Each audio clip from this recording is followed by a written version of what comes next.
Bonjour à tous, ravi de vous retrouver pour ce quatrième épisode de notre série Débancarisez-vous. Euh, Aujourd'hui, nous allons parler de la DeFi, la Decentralized Finance, donc en français la finance décentralisée, en, en essayant de comprendre comment elle devient réalité et surtout comment elle risque de modifier de façon profonde et durable dans les mois, les années qui viennent, la finance en général. Avant de commencer sur ce quatrième sujet, petit rappel sur ce qu'on a vu lors des trois premières sessions. Hein. La première, c'était la crise de 2008 et la finance, comprendre en fait le système financier. La deuxième, c'était l'arrivée du Bitcoin, comment le Bitcoin est arrivé, essayer de comprendre ce qu'est le Bitcoin. Et la troisième session, c'était comment le Bitcoin est devenu et s'est inscrit dans la réalité dans les 10 dernières années, donc depuis sa création. Voilà, on en est là aujourd'hui. Un point quand même pour bien comprendre qu'on est, et je crois que tout ce que je lis depuis plusieurs jours, dans ce contexte très particulier du coronavirus qui est apparu comme par magie et qui nous a mis tous dans une situation très, très spéciale avec ces confinements généralisés. Je crois que plus d'un milliard d'habitants sur la planète sont confinés à l'heure actuelle. Bon, on entend maintenant beaucoup parler de déconfinement, comment on va en sortir. Mais je crois qu'il faut vraiment être très conscient que tout ça a des conséquences économiques, avant même de parler du sanitaire, des conséquences économiques qui sont majeures et qui doivent vous faire comprendre, et c'est un peu l'objectif évidemment de ces séries de vidéos que je fais, c'est de bien faire comprendre qu'il va y avoir des conséquences sur vos finances et sur les finances en général, mais les vôtres évidemment. Hein. On est dans une situation où l'endettement va être absolument colossal, comme jamais on l'a vu. Alors en 2008, on avait déjà eu une énorme vague. On s'était d'ailleurs demandé, et beaucoup d'économistes s'étaient demandé comment ça allait tenir. Hein. Beaucoup voyaient d'ailleurs la crise systémique de 2008 comme celle qui allait déclencher énormément de problèmes, finalement, qui n'ont pas eu lieu tant que ça, puisqu'on est parti dans des endettements massifs à l'époque. Là, avec ce qui arrive là, c'est encore plus fort. On a actuellement sur les marchés, qui remontent d'ailleurs depuis maintenant une semaine, on a un seul intervenant réel, qui est la Fed, donc qui achète absolument tout. Directement ou indirectement, là n'est pas la question, hein, je ne vais pas rentrer dans la technique, mais le résultat est qu'ils achètent tout. Alors quand vous avez un intervenant, et je prenais l'exemple dans la première session euh, que j'ai faite, hein, consacrée à la finance, où je prenais l'exemple du jeu de Monopoly, si vous voulez. Là, on est en plein dans cet exemple-là. Hein. Vous avez un joueur qui, au moment où vous êtes en train de jouer et que tout se passe bien, vous avez un joueur qui débarque avec 1000 fois plus de billets que les autres et qui se met à tout acheter. Donc, oui, nous allons rentrer dans une ère de total inconnu. Est-ce que le système va tenir avec des niveaux d'endettement qui vont être multipliés par 3, 4, 5 pour les pays, hein? Ça va être un truc de fou furieux. Les fameux 3% du critère de Maastricht, je crois qu'on va passer au-delà de 10%. En France, je crois qu'on parle déjà de 7 ou 8% pour cette année de déficit. C'est absolument dingue. Donc, on se retrouve dans ces niveaux d'endettement, on se retrouve avec des marchés qui ne veulent plus rien dire. Il n'y a plus de marché. On peut dire que, comme le disait Philippe Béchat dans une de ses vidéos, j'essaierai de vous mettre le lien, euh, Wall Street peut fermer boutique. Il y a plus de marché. Vous avez un seul intervenant, une banque centrale alors on est en plein dans ce paradigme qui est le socialisme pour les riches, le capitalisme pour les pauvres, dont j'avais déjà aussi parlé. C'est-à-dire que vous avez une banque centrale qui intervient sur tout et qui peut tout acheter et décider finalement du prix de tout actif.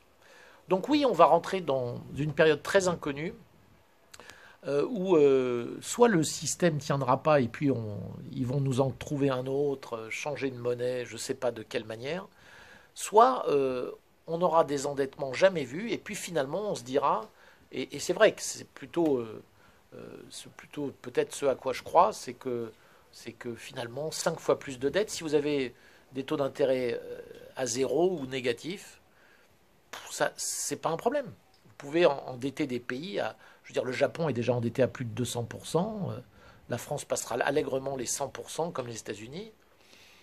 Finalement, pourquoi pas 300, 400, 1000%, 2000%, s'il n'y a plus de taux d'intérêt. Bon, ben, vous pouvez indéfiniment vous refinancer sans que ça vous coûte rien du tout. Donc, ça aura de toute façon pour conséquence, même si on est dans ce paradigme-là, ça aura pour conséquence une valorisation des actifs complètement dingue. C'est-à-dire qu'on va se retrouver, alors, et que les marchés remontent, en sont la preuve, qu'on est déjà en train de partir dans cette direction-là. Des marchés qui remontent avec un taux de chômage aux États-Unis qui va passer les 10%, si tu veux, ça n'a pas de sens. Je crois que on est à 21 millions de personnes qui se sont inscrites au chômage dans les 3 ou 4 dernières semaines aux États-Unis. C'est du jamais vu. C'est du jamais vu. Même la crise de 29, elle n'avait pas ces chiffres-là. Donc que les marchés montent dans ce contexte, c'est absolument incroyable. Et ça vous montre qu'il y a plus de marché. Il y a un seul intervenant qui rachète tout. Bon, donc oui, les actifs vont peut-être se retrouver à des niveaux stratosphériques dans ce contexte. Pourquoi pas? Mais elle sera là, l'inflation. C'est-à-dire qu'on va vous garder des produits de première nécessité relativement bas. Les gens, au minimum, si vous voulez, avec quasiment de quoi à peine payer leurs petits produits pour manger. Et puis les actifs de l'autre côté, qui sont évidemment possédés par une minorité, qui eux ne cesseront de monter.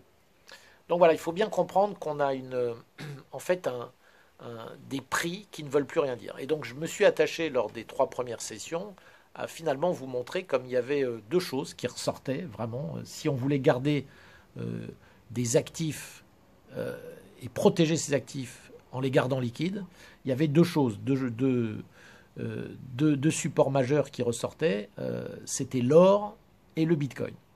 C'est les 2 choses qui vous permettent de vous protéger par rapport à ça. Aujourd'hui, c'est vraiment, si je devais donner des conseils, donc encore une fois, je ne suis pas un conseiller financier, hein, je vais le dire comme le disent tous ceux qui donnent leur avis sur YouTube, hein, ce ne sont pas des conseils que je donne, c'est mon avis. Mais effectivement, l'or et le bitcoin sont pour moi les 2 actifs majeurs qui peuvent nous permettre de nous protéger face au tsunami financier qui va arriver. Je ne dis pas qu'il ne faut pas en avoir d'autres. Hein. L'immobilier, clairement, fait partie des choses importantes, notamment si vous habitez dans le lieu que vous possédez. C'est pour faire du locatif, c'est d'autres questions. Mais clairement, l'or et les bitcoins. Et c'était ça que je voulais vous montrer. Aujourd'hui, on va aller dans cette 4e session en essayant de comprendre. Donc, j'avais déjà parlé lors de la 3e session de Ethereum et de ce que ça a permis avec les smart contracts. Aujourd'hui, c'est la finance décentralisée d'une façon plus générale, comment elle s'est enracinée, comment elle devient réalité. Alors, ce qu'il s'agit de comprendre, déjà, on va reparler un peu de ce qu'était le smart contract.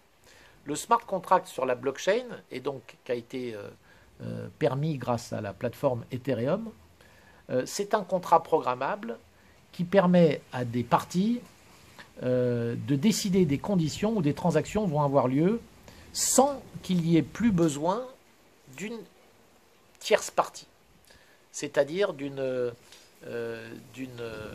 middleman, si vous voulez. Vous éliminez le tiers intervenant, qu'il soit là pour rassurer, qu'il soit là pour vous donner des garanties, vous n'en avez plus besoin. Alors, par exemple, on va prendre un exemple. Si Alice décide de créer un fonds pour payer Bob 100$ au début de chaque mois, pendant les 12 prochains mois.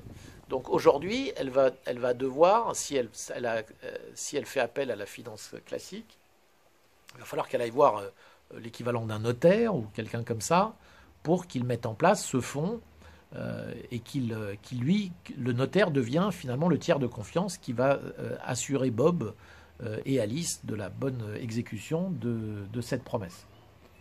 Eh bien, avec le smart contract, Alice va pouvoir éliminer le besoin de faire appel à cette tierce personne, à ce tiers de confiance, que ce soit un avocat, que ce soit un notaire ou quoi que ce soit, et elle pourra donc décider de programmer cela, et donc sur la blockchain, tous les débuts de mois, de façon automatique, le smart contract aura prévu que Alice donnera à Bob la somme qui a été ainsi décidée par le contrat.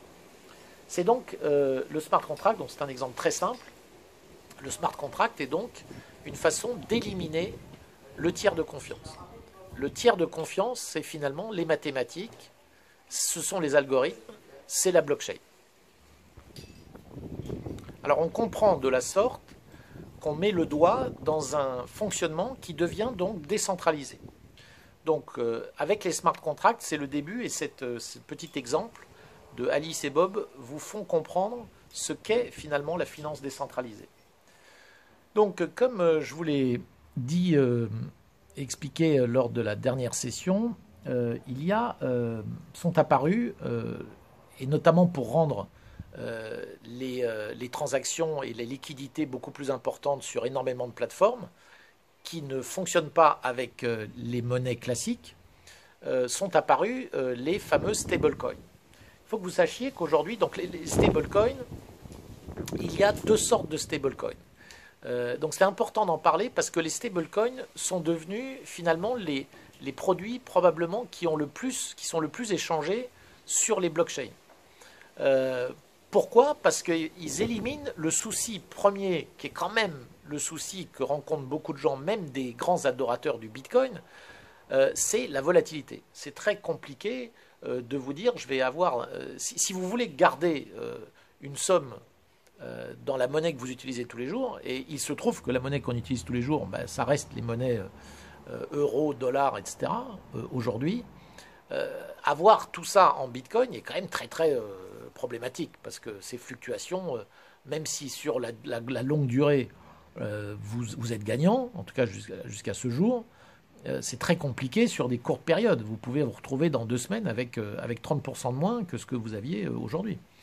Donc les stablecoins ont vraiment un rôle stabilisateur, ça c'est certain, et surtout ils permettent de faire des transactions sans aucun problème de frontières entre des gens qui peuvent être dans des pays, en plus beaucoup dans des pays qui ont des gros problèmes avec leur monnaie interne, donc ils préfèrent avoir clairement des dollars, mais des dollars en stablecoin, pour eux c'est absolument nickel, ça vous permet de les envoyer à qui vous voulez dans le monde, et vous retirez, vous n'êtes plus du tout lié au système bancaire traditionnel. Pourtant, vous avez l'équivalent de dollars, ou d'euros, ou de pounds, enfin ce que vous voulez.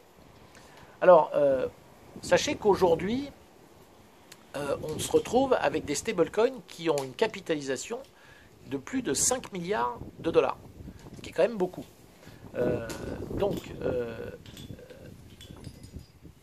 Voilà, le stablecoin est devenu, je dirais, l'outil majeur de véhicule pour toute la finance décentralisée.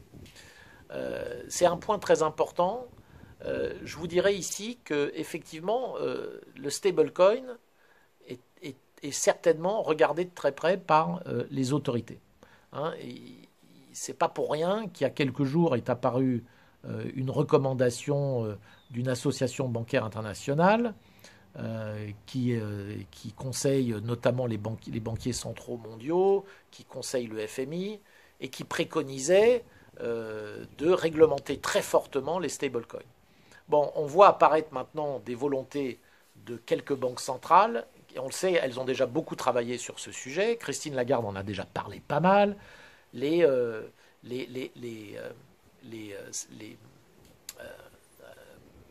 banques centrales vont vouloir créer leur monnaie digitale.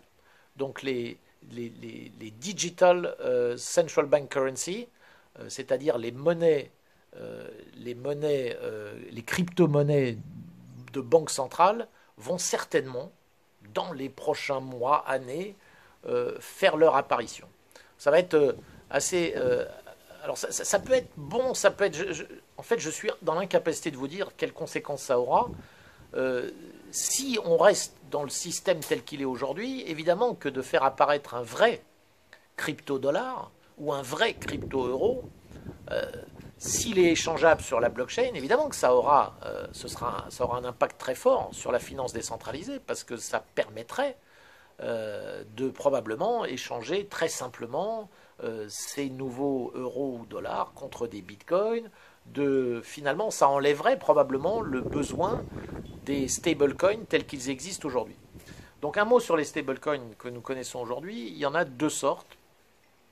Il y a les stablecoins qui sont backés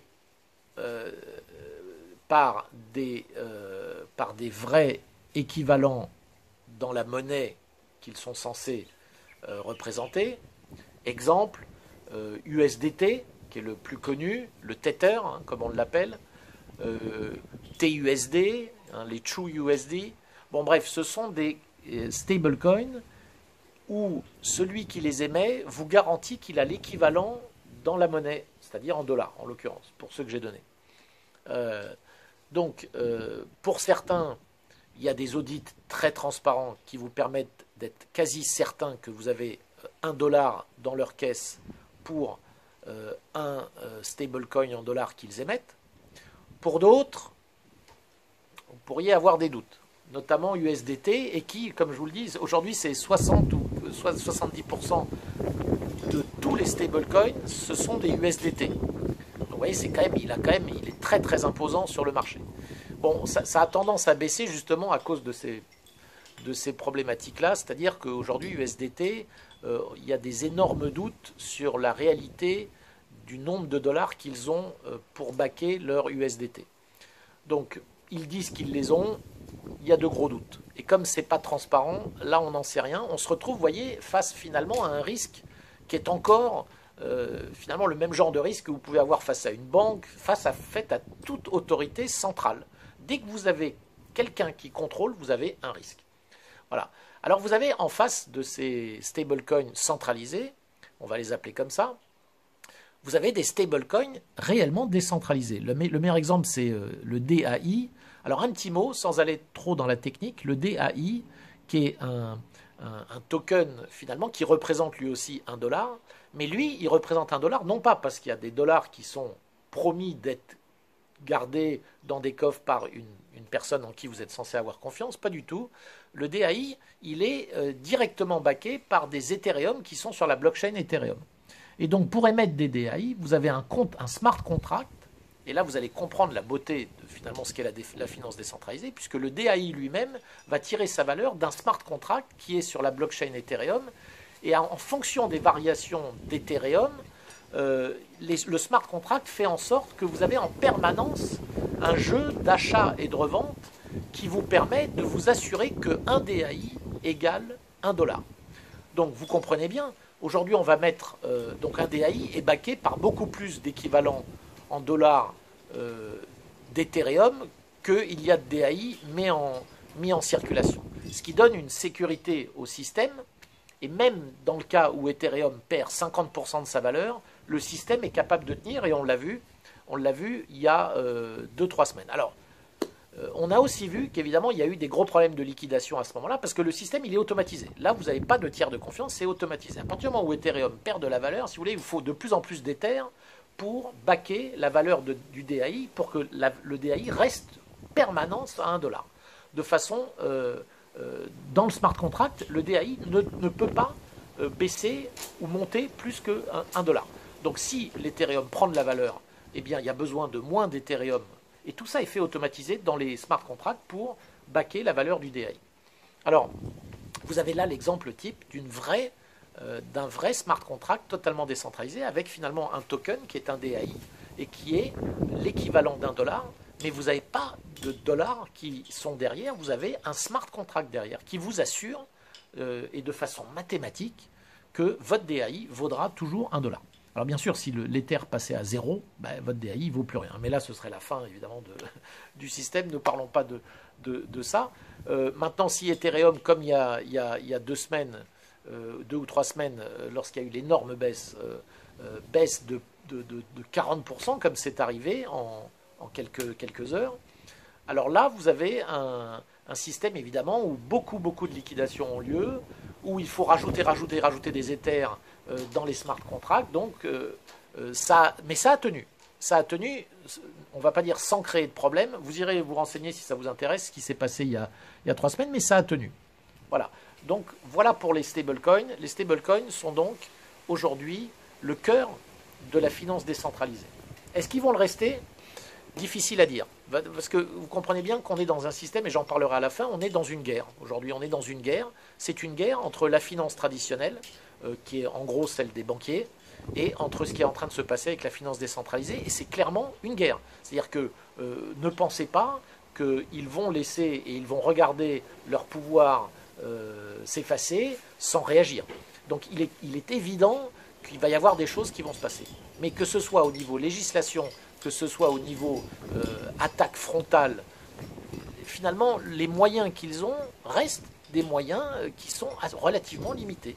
Parce que la chose qui est absolument magique avec la finance décentralisée, c'est qu'une fois que c'est décentralisé, ce n'est plus violable. Vous ne pouvez pas y aller et fermer un système décentralisé. Le système décentralisé, à partir du moment où il est décentralisé, ça veut dire qu'il fonctionne avec la blockchain. Si c'est une blockchain ouverte, qui est open source, qui est sans frontières, qui est inviolable, mais même si vous êtes le plus gros gouvernement du monde, vous pouvez dire « j'interdis mes citoyens d'utiliser tel système », mais le système lui-même, il est là, il existera. Le Bitcoin, il n'est pas effaçable. Le Bitcoin ne partira pas. La plateforme Ethereum ne partira pas. Elle est accessible par toute personne qui peut y accéder et qui saura y accéder. On pourra vous interdire des sites internet, mais on ne pourra pas, et il y a un exemple que je donnerai après, on ne pourra pas vous interdire d'y accéder par d'autres moyens. La blockchain, elle est accessible par tout le monde. Si c'est une blockchain qui est ouverte, bien sûr. Donc, nous avons un moment aujourd'hui qui va être absolument fascinant à observer. C'est évidemment ce qui va se passer dans les mois et les années qui viennent, dans cette guerre qui est entre la finance traditionnelle et cette finance décentralisée. Comment les choses vont s'agencer, ça va être absolument fascinant à observer. Alors, je voulais vous parler maintenant d'un autre exemple. Les stablecoins, vous l'avez compris. Je vous ai donné tout à l'heure un exemple pour vous expliquer comment fonctionne la finance décentralisée. Je vais vous parler d'une plateforme qui s'appelle Abra. Abra, vous allez la trouver sur Android et sur iPhone. ABRA, c'est une plateforme qui vous permet de déposer, comme un wallet, les wallets dont je vous ai déjà parlé, qui vous permet de déposer vos crypto-monnaies dessus. Mais alors, la particularité d'Abra, je vais essayer de vous l'expliquer assez simplement. Ce qu'a inventé Abra, c'est que sur Abra, vous allez pouvoir posséder non seulement des crypto-monnaies, mais vous allez aussi pouvoir les échanger quasiment en temps réel contre des actions. Vous pouvez prendre des actions Apple, par exemple. Vous pouvez finalement mettre votre argent en dollars, garder des dollars ou des euros, ou des yens, ou toute autre monnaie. Bref, leurs avoirs ne sont pas que des cryptos. Alors vous dites, tiens, mais alors comment ils font? Est-ce que si j'ai des dollars, est-ce que si j'ai des euros chez Abra, j'ai vraiment des dollars et des euros chez eux? Pas du tout. Pas du tout. Tout est basé sur la blockchain et donc tout est fait avec des smart contracts. Donc là, c'est vraiment absolument magique puisque même si vous avez chez Abra, encore une fois, je ne vais pas rentrer trop dans le détail de la technique, mais même si vous avez chez Abra, disons, vous avez décidé de transformer les bitcoins que vous avez déposés en dollars ou en euros, eh bien, les euros que vous allez voir affichés sur votre wallet Abra sont en fait des euros qui sont backés par des bitcoins. Donc, vous devez, de toute façon, pour avoir un compte chez Abra, tout est en fait réellement en bitcoin. Mais si vous dites je transforme mes bitcoins en euros, en fait, un smart contract va faire que vous avez des euros et ce que vous verrez affiché en euros sa valeur restera en euros. Si l'euro se comporte mieux ou se comporte moins bien, ben vous allez en profiter ou bien ne pas en profiter en fonction du comportement de l'euro. Quand vous décidez de revenir au bitcoin, ben c'est en fonction de ce que le bitcoin a fait. S'il a baissé entre-temps, et donc que votre euro, on va dire, votre euro, il a monté par rapport au bitcoin, ben vous allez être gagnant si vous avez gardé ça en euros. Mais en fait, chez Abra, c'est en fait, vous avez réellement que des crypto-monnaies et des bitcoins qui sont chez eux. Bitcoin, Ethereum, tout est backé par des cryptos. Alors, la beauté de cet exemple, c'est qu'en fait, Abra a réussi finalement à presque inverser le système, c'est-à-dire à rendre le Bitcoin comme le standard de tout ce qui se passe dans leur portefeuille. C'est-à-dire que même si vous possédez une action Apple chez Abra, le prix de votre action Apple, il varie en fonction du Bitcoin qui est devenu le standard chez Abra. Et c'est le Bitcoin qui sert de standard pour faire fonctionner toutes les valorisations de tous les actifs que vous pouvez avoir chez Abra.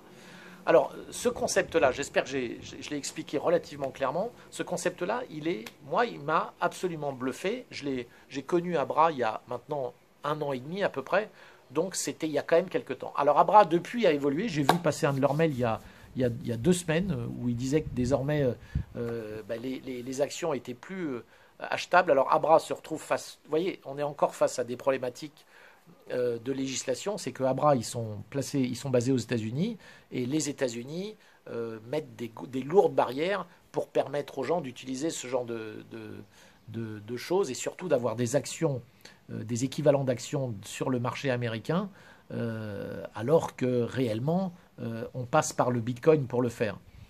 Donc je ne sais pas exactement où est-ce qu'ils en sont. Je sais qu'ils ont fait évoluer leur système et qu'aujourd'hui, il est impossible de racheter des actions, enfin de transformer ces bitcoins en actions, par exemple Apple ou Google sur Abra, ce qui était possible il y a 6 mois. Donc je le regrette, je ne sais pas pourquoi, je pense que c'est pour satisfaire à la législation américaine et pas se retrouver avec une interdiction d'exercer, en tout cas sur le territoire américain. Voilà, mais c'était un exemple que je voulais vous donner, comme quoi c'est possible. Et leur recherche qu'ils ont faite et les algorithmes qu'ils ont été capables de mettre en place et les programmations qu'ils ont fait sur la plateforme Ethereum leur ont permis de mettre ça en place, et ça a fonctionné sans problème. Moi, je l'ai vu de mes propres yeux lorsque ça marchait sans aucun problème.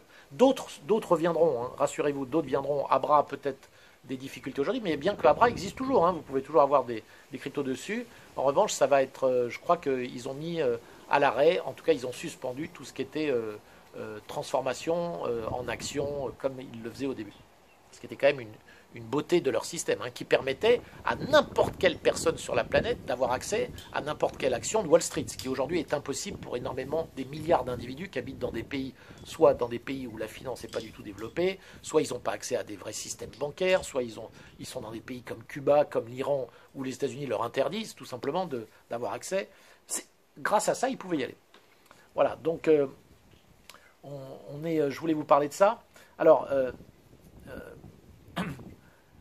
ce que fait la finance décentralisée et ce que fait donc la DeFi, la Decentralized Finance, c'est de construire finalement un environnement financier qui permette un avènement où la blockchain et la technologie d'Internet vont pouvoir faire évoluer les choses dans 3 domaines essentiels de la finance, qui sont 1. Le système de paiement et de liquidation entre les monnaies, entre les pays. Donc on parlait de SWIFT la dernière fois, lorsque j'ai fait ma session 3, donc on est en plein dans cette problématique-là. 2. L'accès, les difficultés d'accès. Aujourd'hui, c'est, je crois, 6 milliards d'individus qui n'ont pas accès au système financier que nous, quand je dis nous, occidentaux, nous connaissons. Et la centralisation et la transparence. Donc, sur ces 3 domaines, la finance décentralisée va être violemment disruptive. Donc, sur la partie paiement, je l'ai déjà plus ou moins expliqué, comment le Bitcoin permet non seulement de s'échanger de la valeur, mais est en lui-même un système de liquidation, donc permet de s'affranchir de systèmes comme SWIFT ou comme tout ce qui est interbancaire, pas de problème. Le Bitcoin fait le travail dans son protocole sur la blockchain. Accès, aujourd'hui, n'importe quel individu, qu'il soit dans un pays très pauvre, qu'il soit dans un pays où on lui interdit d'ouvrir un compte en dollars, par exemple, comme en Argentine, quand il y a eu l'hyperinflation, au Zimbabwe, en Iran, où ils n'ont plus accès à rien, etc. Prenons la Corée du Nord même, pourquoi pas. Alors, Dans ces pays-là, vous pouvez, en Afrique, dans tous les pays d'Afrique, vous pouvez aller sur la blockchain, vous pouvez ouvrir immédiatement un wallet et y transférer vos crypto-monnaies sans avoir à justifier de votre identité, sans avoir à faire des KYC qui vont être compliqués, sans avoir à demander l'autorisation à personne, vous pouvez le faire. C'est ça la beauté de la finance décentralisée. Alors qu'est-ce qui peut être décentralisé finalement? Eh bien tout. Tout peut devenir décentralisé. Et c'est là où ce qui se prépare est absolument phénoménal. Alors, je vais vous donner comme ça quelques exemples, mais, et on parlera dans la 5e session d'un exemple très concret, et c'est un peu tout l'objet d'ailleurs de mes sessions, hein, c'est de vous amener à... Je vais essayer dans la 5e session de vous donner un exemple très concret sur comment vous pouvez, dès aujourd'hui, utiliser une plateforme que j'utilise moi-même, qui s'appelle Celsius. Hein, vous allez trouver d'ailleurs les liens sur le site cryptoparadise.consulting. C'est une plateforme qui permet de non seulement faire des dépôts et d'être rémunéré de façon très intéressante, mais qui va vous permettre de faire des emprunts. Des emprunts, donc un système de crédit et d'emprunt d'une façon décentralisée. Alors je garde Celsius pour la session 5, mais ce que je peux vous dire aujourd'hui, c'est que c'est un exemple aujourd'hui qui existe. Il y a beaucoup de plateformes qui permettent de faire ça, c'est-à-dire de déposer votre argent en crypto, et ces cryptos vont être utilisés par la plateforme pour faire des emprunts à d'autres personnes qui en ont besoin. Tout ça est très très sécurisé parce que, contrairement aux banques, ils ne font pas de système de réserve fractionnaire. C'est-à-dire que les banques, elles ont besoin d'avoir 10% ou 5% en compte, en avoir, pour vous prêter donc 10 fois ou 20 fois plus que ce qu'elles ont. Ce n'est pas du tout le cas de la finance décentralisée, puisque là, c'est même l'inverse. Elles vont demander en collatéral 150, 200, 300% de ce que vous avez pour vous autoriser d'emprunter. Donc c'est quelque chose de beaucoup plus sécurisé. Mais en tout cas, ça existe déjà. Vous avez des plateformes d'échange. Je vous ai parlé des plateformes d'échange lors de la session 3. Les plateformes d'échange, jusqu'à il y a peu de temps, hein, jusqu'à il y a 2 ans, disons, elles étaient centralisées. Vous vouliez acheter des bitcoins, il fallait que vous ouvriez un compte chez une espèce de broker, hein, qui est une plateforme d'échange, et qui vous permettait... Alors aujourd'hui, il y en a beaucoup, bien sûr. Le fait qu'elles étaient décentralisées, ça ne veut pas dire qu'elles étaient mauvaises, mais ça veut juste dire qu'elles devaient gérer tous les cryptos qui leur sont envoyés par leurs clients, rendant de facto, le point étant centralisé, rendant de facto donc la sécurité beaucoup plus problématique. Et pour un hacker, c'est beaucoup plus facile d'aller essayer de hacker finalement une plateforme, sachant qu'elle gère peut-être 10 ou 20 000 bitcoins, alors que d'aller les chercher chez les utilisateurs qui en ont 0,5, 1 ou 2, c'est beaucoup plus de travail. C'est beaucoup plus simple d'aller à un point central pour aller essayer, et c'est ce qui s'est passé. Hein. Je vous ai parlé de la faillite, du grand hack de MTGOX en 2014, mais je veux dire, des hackings, il y en a chaque année. Il y a plein de plateformes qui ont eu à subir des vols ou qui ont vu des crypto-monnaies disparaître, qu'elles avaient en gardiennage pour leurs clients. Donc c'est le fait que maintenant apparaissent, depuis à peu près 2 ans, des plateformes décentralisées. Donc une plateforme décentralisée, c'est quoi? C'est qu'au lieu d'aller envoyer votre argent pour acheter des bitcoins, que vous l'envoyez chez les grandes plateformes centralisées, hein, qui sont aujourd'hui Coinbase, Kraken, Binance, etc. Là, vous allez vous adresser à une plateforme totalement décentralisée. Donc elle opère sur la blockchain, directement sur la plateforme Ethereum, grâce à des smart contracts, et elle vous permet de déposer, et finalement l'argent n'est jamais dans un point central. Il reste dans vos wallets à vous, en crypto, mais vous permet néanmoins de l'échanger contre d'autres crypto-monnaies, si vous le souhaitez. Alors bien sûr, vous comprenez immédiatement que ça ne peut fonctionner qu'avec des stablecoins. C'est clair que d'avoir réellement des dollars et des euros, des vrais dollars et euros, de façon décentralisée, aujourd'hui, ça n'existe pas. Mais non, puisque ça n'est pas sur la blockchain. Donc la passerelle avec nos monnaies traditionnelles, il y a toujours un moment où ça doit venir ça doit passer par quelque chose de centralisé. Mais dès lors que vous réussissez à les transformer en stablecoin, là, il n'y a plus de problème. Le stablecoin, lui, il peut totalement fonctionner de façon décentralisée. Donc les plateformes d'échange, nous allons avoir, et nous avons déjà, des dérivés, des produits dérivés décentralisés. Imaginez, pour ceux qui connaissent un peu la finance, des options, des contrats futurs, décentralisés eux-mêmes. Alors là, je ne vais pas rentrer dans le détail, je vous mettrai des liens, parce qu'il y a des plateformes qui existent. Aujourd'hui, c'est absolument fascinant. Donc vous allez pouvoir acheter des options. Vous avez une plateforme notamment qui s'appelle Synthetix, dont le token est le SNX. Et cette plateforme vous permet déjà d'accéder à des produits dérivés décentralisés. C'est absolument fascinant. Vous allez avoir des gestionnaires, une gestion de portefeuille décentralisé. Ça existe déjà. Vous avez aujourd'hui Token Set avec le SET token, SET, qui est le Strategy Enabled Token, qui existe et qui vous permet de décider d'investir dans une gestion de portefeuille qui va être totalement automatisée sur la blockchain, sur la plateforme Ethereum. Vous ne demandez plus à un gestionnaire de portefeuille d'intervenir. Tout est automatisé, c'est vous qui décidez de la stratégie, vous avez un œil permanent dessus, vous pouvez en changer quand vous le souhaitez, et c'est sur la blockchain, c'est décentralisé, personne ne pourra d'un seul coup saisir vos avoirs, embêter le gestionnaire, lui dire que maintenant il n'a plus le droit d'investir dans tel ou tel produit. Non, la blockchain est automatisée, vous autorisera à le faire. Et elle vous l'autorise dès aujourd'hui. Il y a des loteries décentralisées, mais oui, des loteries décentralisées, ça existe déjà, qui vous permettent là aussi de ne plus passer par la Française des Jeux. Vous pouvez organiser votre loto directement sur la blockchain. Aujourd'hui, vous avez même une loterie où vous récupérez votre mise. Alors, vous allez me dire comment c'est possible. C'est-à-dire, vous misez, par exemple, 10 €, et lorsque la loterie est terminée, il y a un gagnant, et tout le monde récupère ces 10 €. Alors, vous allez me dire, mais c'est pas possible. Eh bien, si, c'est possible. Pourquoi? Parce qu'en fait, ce n'est pas vos 10 €.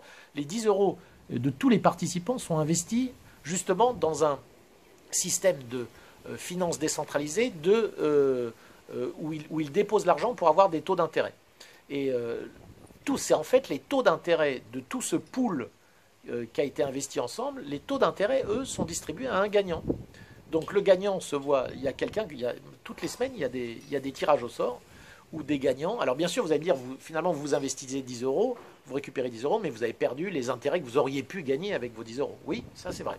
Donc ce que vous perdez, c'est finalement le gain potentiel que vous auriez si vous aviez placé vos 10 € dans un de ces systèmes de finances décentralisées où vous pouvez récupérer des taux d'intérêt. Voilà, vous voyez que ça part très vite. Vous allez avoir donc des loteries, vous avez aussi des assurances décentralisées. Donc vous allez avoir énormément de domaines qui vont s'ouvrir à la finance décentralisée. C'est un sujet énorme. Mais je terminerai en vous disant qu'évidemment c'est un sujet énorme, mais où il reste énormément d'incertitudes sur la suite. Et elles sont surtout liées, ces incertitudes. Donc on voit bien l'innovation, elle est phénoménale et ça va à une vitesse dingue. En revanche, ce qui est beaucoup plus incertain, c'est finalement la régulation. Comment tout ça va être régulé? Les banquiers vont monter au créneau, ils le font déjà, et ce sera on va dire de pire en pire, ça c'est certain. Donc on est, je vous le disais tout à l'heure, dans une guerre, et la véritable guerre, c'est celle-là. C'est celle qui est entre cette finance traditionnelle, qui ne peut pas supporter de voir ses privilèges qui peuvent lui être tirés, et cette nouvelle finance, qui est la finance du peuple, j'ai envie de dire, la finance décentralisée, où vous n'avez plus besoin de ces banquiers. Donc, je vais terminer par vous donner un petit exemple de ce qui s'est passé avec une plateforme d'échange décentralisée qui s'appelle Uniswap. Uniswap est en opération et, en revanche, opère depuis les États-Unis. Alors, Uniswap, elle a une plateforme décentralisée, tout est sur la blockchain, mais pour y accéder, il y avait un site internet qui était, je ne sais plus lequel, mais uniswap. Quelque chose. Et comme ils étaient aux États-Unis, les États-Unis ont émis des régulations qui empêchaient toute entité américaine de faire quoi que ce soit avec un certain nombre de pays, comme Cuba, l'Iran, la Corée du Nord, la Syrie, etc. Eh bien, Uniswap, voulant pas avoir de problème, ont décidé du jour au lendemain de rendre leur site internet inaccessible à tous ces pays. Ça, ils pouvaient le faire, puisqu'il suffisait de mettre, de rendre inaccessible depuis l'adresse IP géographique leur site internet. Mais en fait, ce qui est extraordinaire, c'est que là, vous voyez comment finalement tout ce qui est décentralisé devient inaccessible, même par les pires autorités.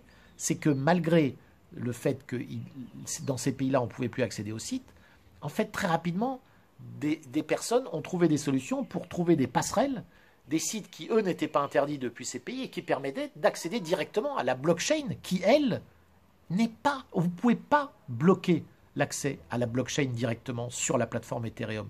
À qui que ce soit, même du point de vue géographique, ça, vous ne pouvez pas le faire. Et donc, grâce à ces passerelles qui se sont créées, en fait, en quelques semaines, tous ces pays ont eu à nouveau accès à Uniswap, mais via une route différente de celle que vous allez utiliser si vous utilisez Uniswap, puisque vous allez utiliser la route classique.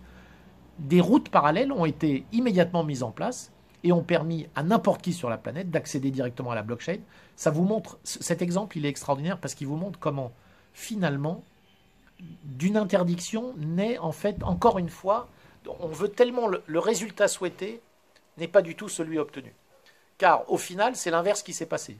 C'est que immédiatement, vous avez la preuve que la blockchain est en fait tellement résistante que même un gouvernement le plus puissant soit-il ne pourra pas empêcher quiconque d'accéder à la blockchain. Donc c'est la même chose pour toutes les blockchains qui sont ouvertes, bien sûr. Hein. Il y a des blockchains fermées, on ne parle pas de ce sujet-là. Pour moi, ce ne sont pas des vraies blockchains, ce sont des bases de données. Elles sont simplement distribuées sur des ordinateurs, mais ça reste des bases de données. Il y a des entreprises qui créent ça, ok, mais ce n'est pas le sujet. Une véritable blockchain, si elle répond à cette définition, elle est ouverte, et elle est donc accessible par quiconque sur la Terre. Voilà, donc voilà pour cette quatrième session. J'espère que ça vous a plu d'abord. Alors n'hésitez pas à d'abord souscrire à mon blog sur cryptoparadise.consulting. Il suffit de cliquer en haut sur le bouton subscribe. Vous pouvez aussi vous abonner à la chaîne YouTube, bien sûr. Voilà, je mettrai en ligne dans les prochains jours la dernière session, la session 5, qui vous montrera comment directement et concrètement accéder à une des plateformes que j'utilise et en laquelle j'ai confiance. Je vous expliquerai pourquoi j'ai confiance dans cette plateforme, peut-être plus que dans les autres. C'est la plateforme Celsius. Voilà pour aujourd'hui. Je vous souhaite une bonne fin de journée. À très bientôt.